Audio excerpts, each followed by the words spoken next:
أعوذ بالله من الشيطان الرجيم. بسم الله الرحمن الرحيم.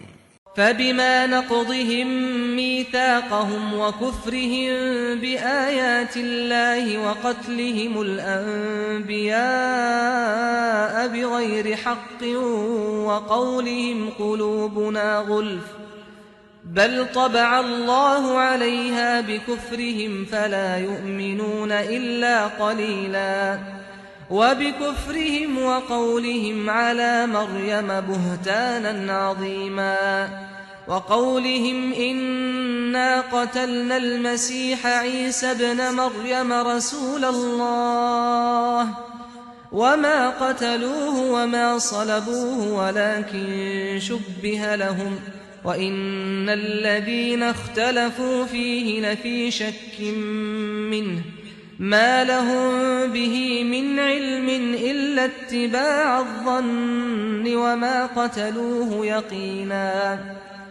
بل رفعه الله إليه وكان الله عزيزا حكيما۔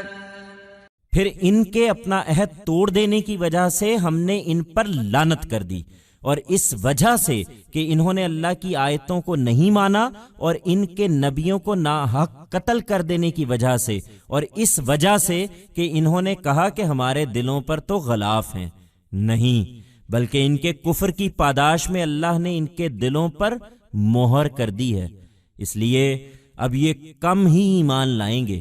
اور ان کے کفر کی وجہ سے اور مریم پر بہتان عظیم لگانے کی وجہ سے اور ان کے اس دعوے کی وجہ سے کہ ہم نے مسیح عیسیٰ ابن مریم رسول اللہ کو قتل کر دیا ہے، درا حال ہے کہ انہوں نے نہ اس کو قتل کیا اور نہ اسے صلیب دی، بلکہ معاملہ ان کے لیے مشتبہ بنا دیا گیا۔ اس میں جو لوگ اختلاف کر رہے ہیں وہ اس معاملے میں شک میں پڑے ہوئے ہیں، ان کو اس کے متعلق کوئی علم نہیں، وہ صرف گمانوں کے پیچھے چل رہے ہیں۔ انہوں نے ہرگز اس کو قتل نہیں کیا، بلکہ اللہ ہی نے اسے اپنی طرف اٹھا لیا تھا، اور اللہ زبردست ہے، وہ بڑی حکمت والا ہے۔ Then because they broke their covenant, we laid a curse on them, and because they denied the revelations of God, and because they killed the prophets unjustly, and because they said, our hearts have a covering on them. No, in fact, it is God who has sealed their hearts because of their disbelief, so, now, they will seldom embrace faith. And because of their disbelief and because of their vicious accusation against Mary, and because of their claim, we have killed the Messiah, Jesus son of Mary, the messenger of God. Even though neither did they kill him nor did they crucify him, in fact, the matter was muddled up for them. Those who are disagreeing in this are inflicted with doubts about it, they have no knowledge about it, they are only following conjectures. They certainly did not slay him.